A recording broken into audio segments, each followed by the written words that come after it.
But the other thing that we got going on in the NCAA tournament, or that we've seen over the last couple of weeks, is our next topic, and that's how well the Pac-12 has done in the NCAA tournament. UCLA has been at the top. They're the 11th seed. They were a play-in team that came in and upset a bunch of teams. But then you also have Oregon State, who got to the Elite Eight, USC, who got to the Elite Eight, and then Oregon got to the Sweet 16.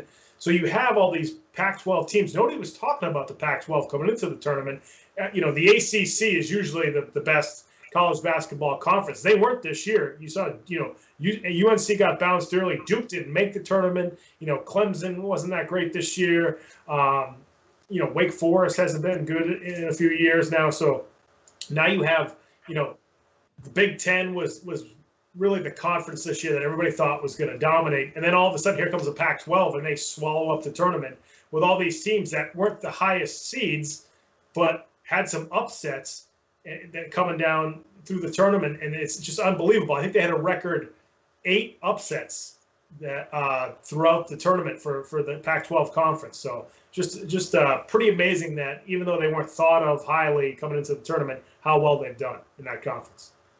Pac-12, a traditionally football-strong conference, coming out and showing some of their basketball might.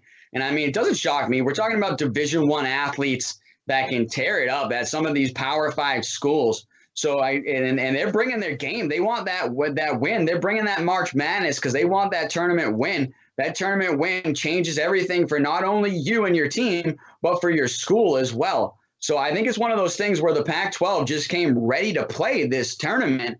And it doesn't shock me, but I guess for some of these viewers, especially if you're an East Coast viewer, you might not get a chance to watch some of these Pac-12 teams because they come on such at late night and late times for us East Coast people. So I know when I was my younger days and I stayed up a little bit later and, I was a night owl, I would watch Pac-12 basketball all the time. Because, I mean, some of the times the games don't even start until like 11 o'clock Eastern time.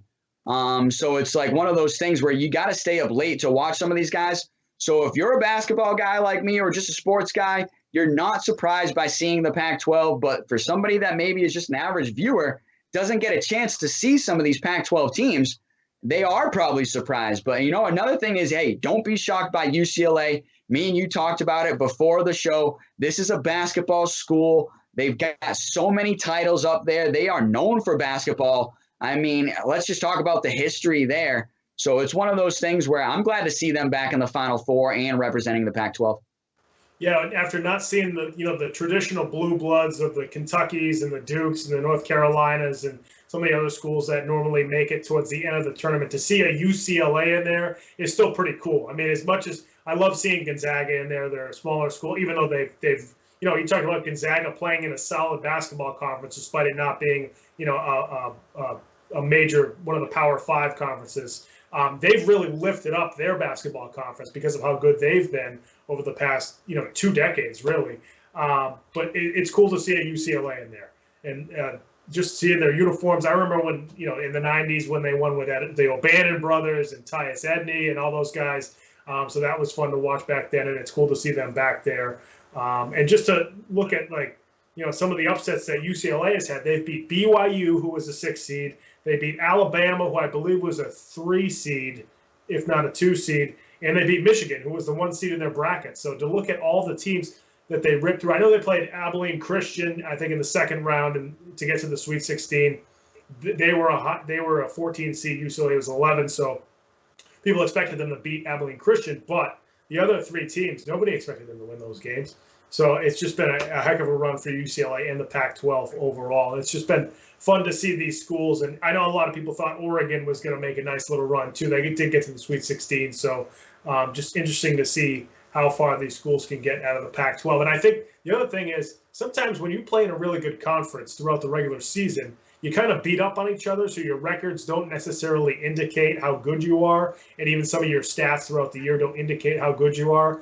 But after going through sort of a gauntlet of a schedule at a tough conference like the Pac-12 did this year, you're kind of tournament ready.